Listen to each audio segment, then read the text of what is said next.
Hello! Waouh, ça fait un peu bizarre de revenir sur YouTube après tout ce temps. Pour être honnête, j'avais prévu de revenir sur YouTube avec une vidéo collection de sacs de luxe, mais au vu des circonstances, ça va être un petit peu compliqué. Si t'es là, c'est que t'as bien vu le titre. Il n'y a pas de clickbait, je me suis réellement fait cambrioler. Si tu me suis depuis un moment, je sais exactement quelle est la première chose que tu te demandes. Oui, on a bien volé absolument tous mes sacs Hermès. Je préfère le dire dès le début de la vidéo, tous les commentaires qui seront désobligeants, qui vont dire que c'est bien fait pour moi, que je suis privilégiée, que j'ai pas à me plaindre parce que je m'expose sur les réseaux sociaux, etc. Ils seront supprimés.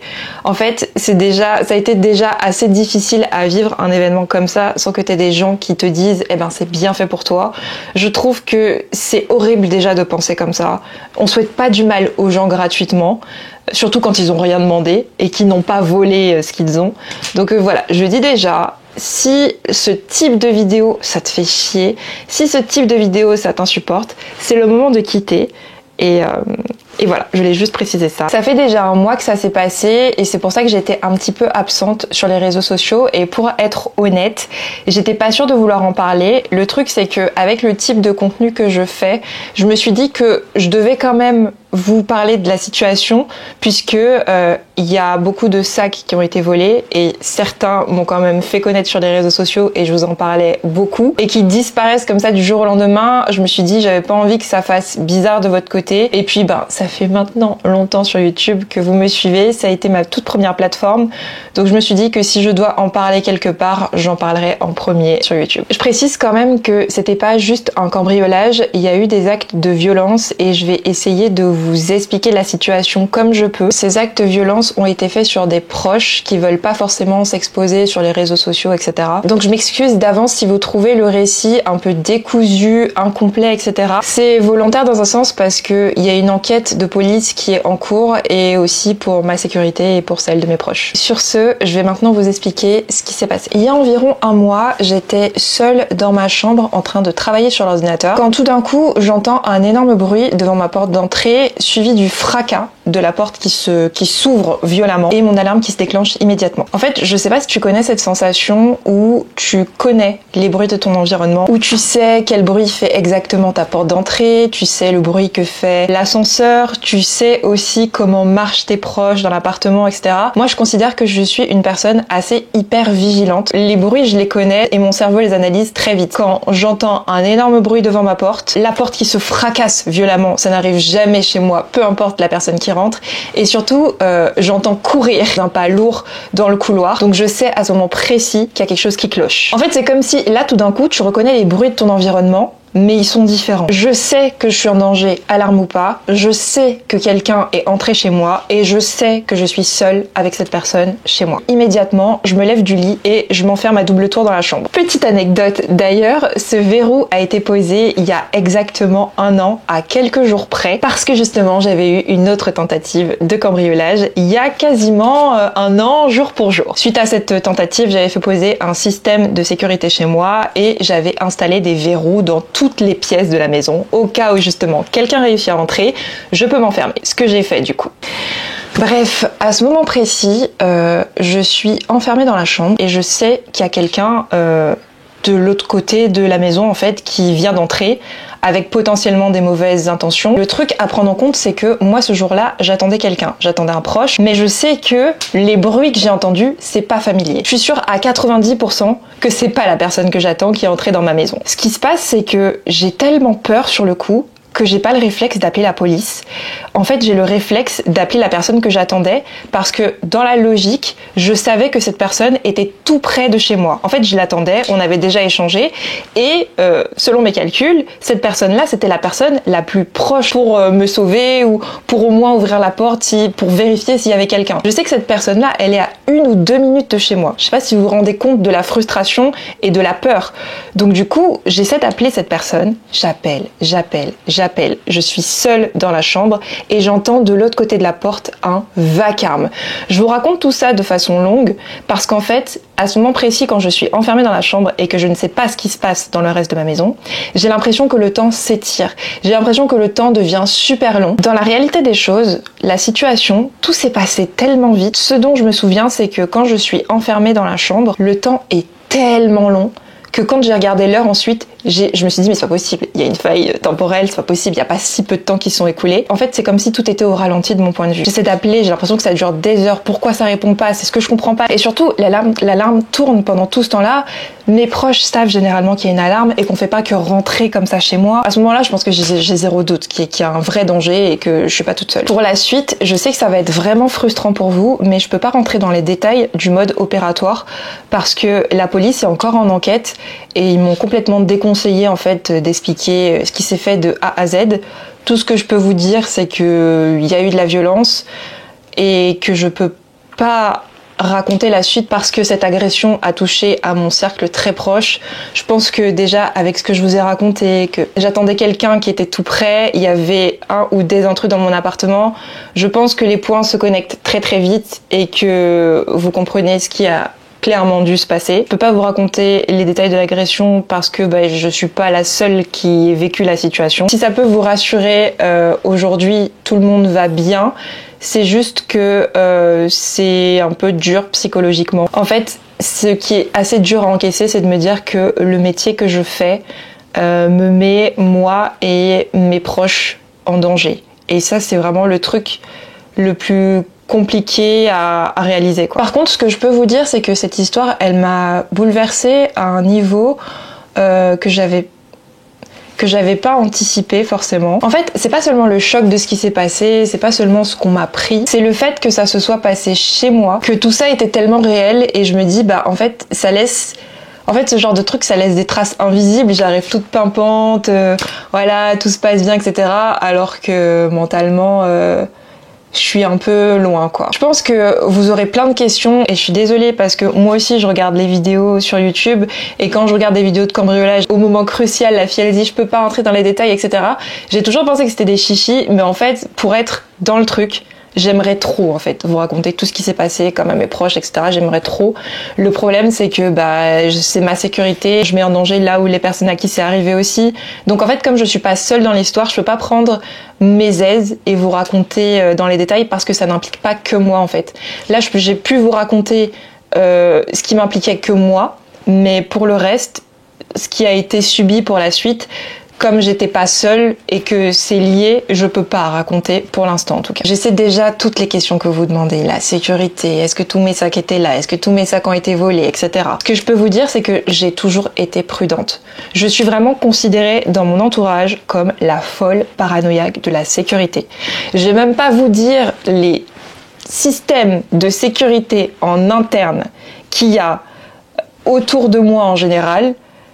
Tellement c'est incroyable. Avec mes proches, je vais pas rentrer dans les détails, mais je suis vraiment une folle de la sécurité. Comme je disais, je vais pas faire un plan détaillé de toute la sécurité qu'il y a chez moi, mais on était proche du zéro faille. Il y avait quand même des couches de protection. En plus, je pense que vous le savez, j'en avais déjà parlé sur Instagram, mais ça fait longtemps que je garde plus tous mes objets de luxe à la maison. C'est vraiment un truc dont moi-même j'ai fait la prévention. J'en parle sur les réseaux sociaux, sur Instagram, sur TikTok, etc.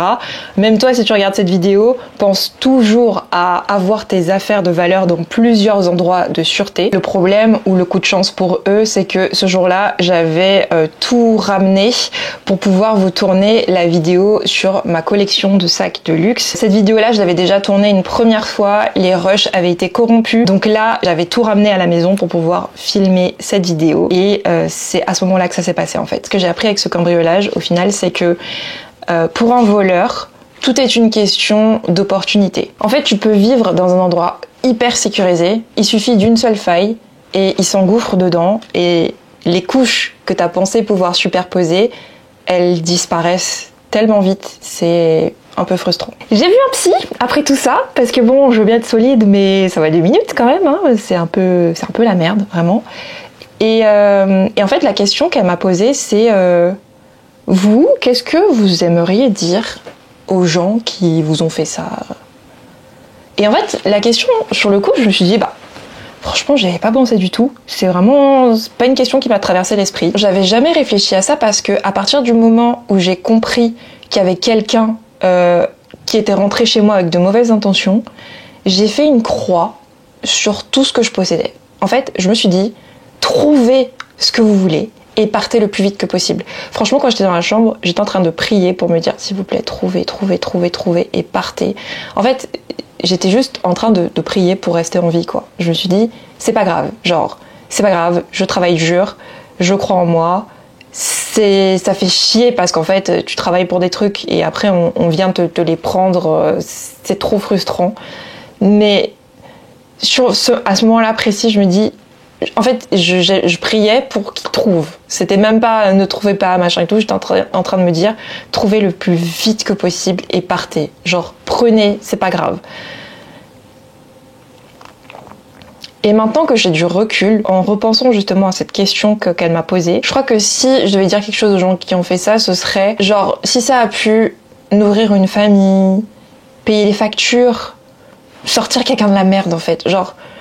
Parce que je me dis, je sais que j'ai un peu un discours bisounours, peut-être que vous allez me dire, c'est vraiment Miss Bonté, je sais pas quoi, mais c'est juste que c'est comme ça que je pense. Je me dis, en fait, je le ferai pas, tu vois, je suis pas comme ça, mais je me dis, c'est peut-être une façon de me rassurer, mais je me dis, quelqu'un qui fait ça, qui prend autant de risques, parce que vous réalisez pas, et je peux pas vous donner les circonstances, mais c'était un haut niveau de risque. C'était pas, je suis pas chez moi et tu rentres. Là, c'était vraiment, je donne tout, quoi.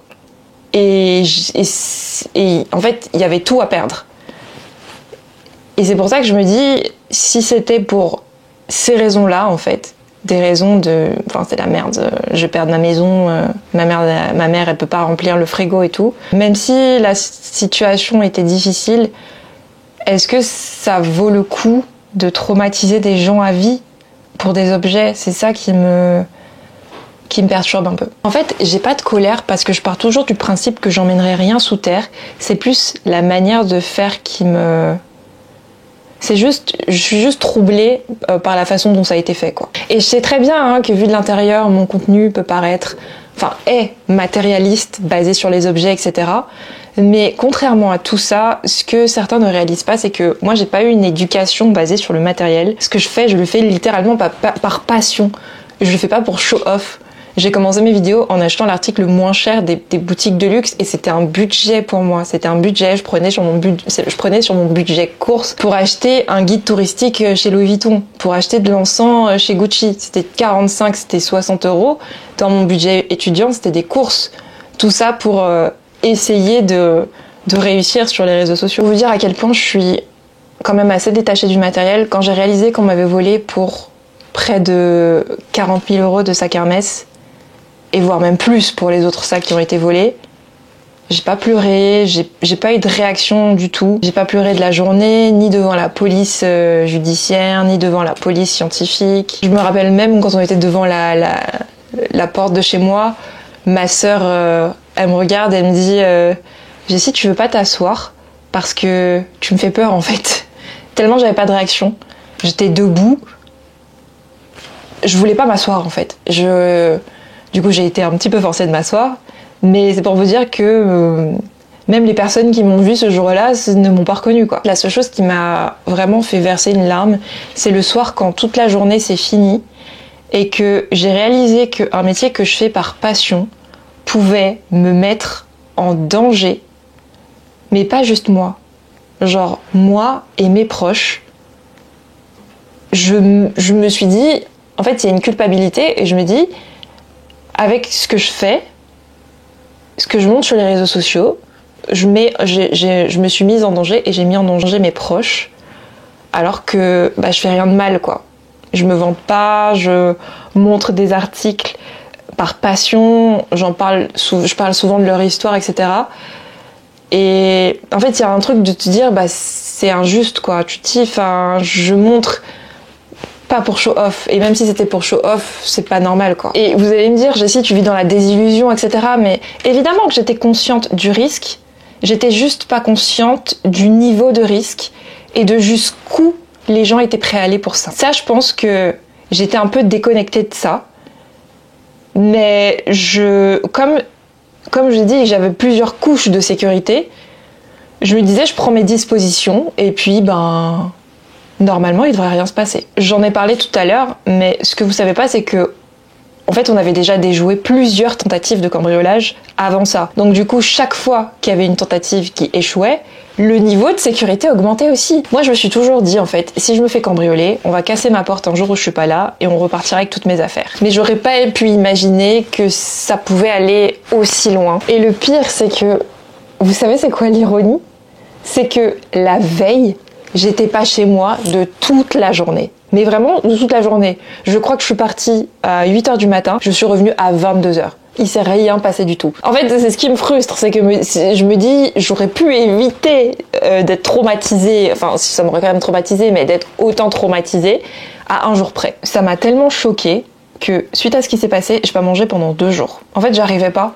J'étais dans un état où... En fait, je comprenais pas ce qui se passait. En fait, ça m'a amené à me poser plein de questions sur ma façon peut-être de parler du luxe, sur ce que je montre et sur ce que les autres perçoivent. Je me rends pas forcément compte parce que quand je parle des pièces, j'en parle avec passion, avec émotion, avec tout l'art et toute l'histoire qu'il y a derrière. Mais je pense que je réalisais pas assez que certaines personnes ne voyaient que la valeur des objets en fait que je montrais. Ça veut dire que quand je fais des vidéos, certaines personnes ne voient juste que la valeur en fait, le potentiel de revente, et c'est ce qui m'a mis en danger. Le truc c'est que c'est pas ce que j'ai envie de véhiculer. Moi quand j'ai commencé à faire du luxe, c'était pas pour vanter les mérites des objets en soi, c'était plus pour dire ce que les objets t'apportent sur un plan plus émotionnel, c'était plus ça. Après je suis pas naïve, hein. Je sais que tout le monde va pas comprendre ce que je dis là hein, entre émotion, passion et la différence entre la vision du matériel pour ce qu'il est ou pour ce qu'il vaut. Je sais déjà hein, que certaines personnes vont dire oui mais elle est privilégiée, elle va s'en remettre, etc.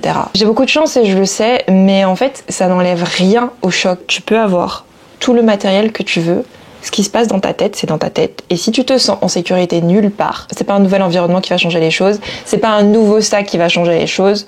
Donc en fait, j'ai envie de dire ça n'a rien à voir, mais je sais que certaines personnes font encore l'amalgame. Donc je le dis quand même, je sais déjà que certaines personnes vont penser ça. Et je peux rien y faire. Concernant les sacs qui ont été volés, sincèrement, j'ai aucun espoir de les retrouver. Ce type de sacs-là, quand ils sont volés, notamment les Hermès, c'est des sacs qui partent hyper vite, que ce soit sur des marchés parallèles ou directement chez des revendeurs, ça part hyper vite. Et je pense que ça m'amène à mon dernier point, est-ce que je vais racheter certains sacs ou pas? Je vais pas rentrer dans les détails, mais la seule chose que je peux vous dire, c'est que je ne vais pas racheter de sacs Hermès. Ça me fend le cœur parce que j'adore la marque, mais je me rends compte aujourd'hui que ce sont des sacs qui peuvent te mettre en danger. C'est fou de dire ça, mais tu peux avoir le niveau de sécurité que tu veux, tu prends un énorme risque si tu as ce type de sac et que tu t'exposes sur les réseaux sociaux, en fait. Je me dis, un sac Hermès, c'est pour apprécier chez soi, dehors éventuellement, etc.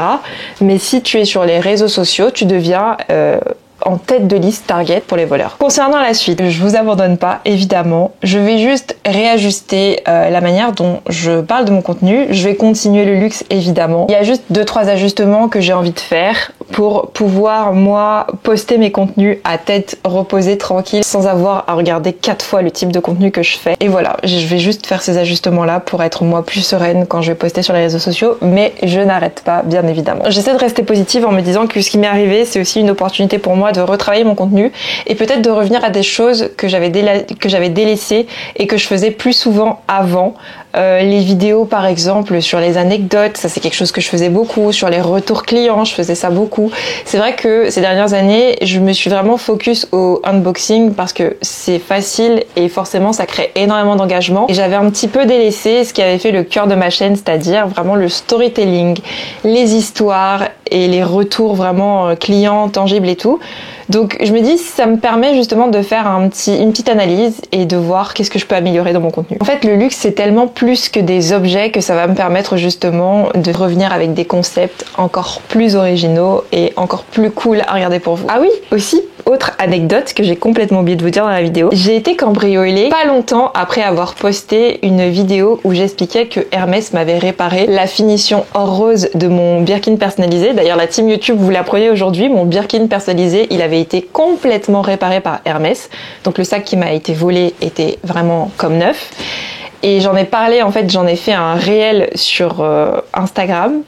Et quelques temps après, je me suis fait voler. Et en fait, l'anecdote, c'est que ce réel-là, ça a été un calvaire pour moi de le monter. En fait, j'ai eu une erreur que je n'avais jamais eue au montage, qui fait que j'ai dû recommencer au moins 4 fois pour pouvoir réussir à poster la vidéo. Je l'ai déjà dit sur internet, je crois grave au signe. Je pense que y a des trucs plus hauts que nous et tout. Et déjà ça, quand j'arrivais pas à la poster, je me suis dit, est-ce que c'est pas un signe qu'il faut pas que je la poste? Et je suis retournée récemment sur les rushs de la vidéo.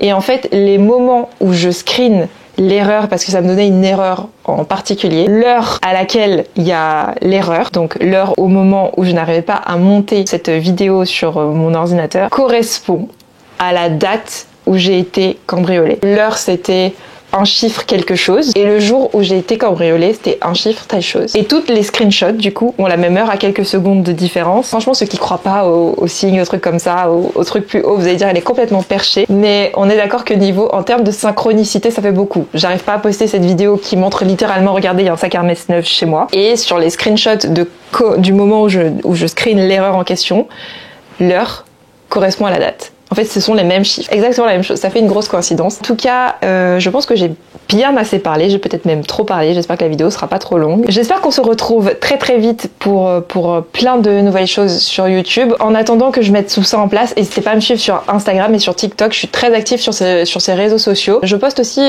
souvent des shorts sur YouTube, donc n'hésitez pas à consulter cette partie-là. Et puis voilà, n'hésitez pas à me dire tout ce que vous pensez de tout ça en commentaire. Et puis quant à moi, je vous fais plein de gros bisous et je vous dis à la prochaine pour une nouvelle vidéo. Au revoir.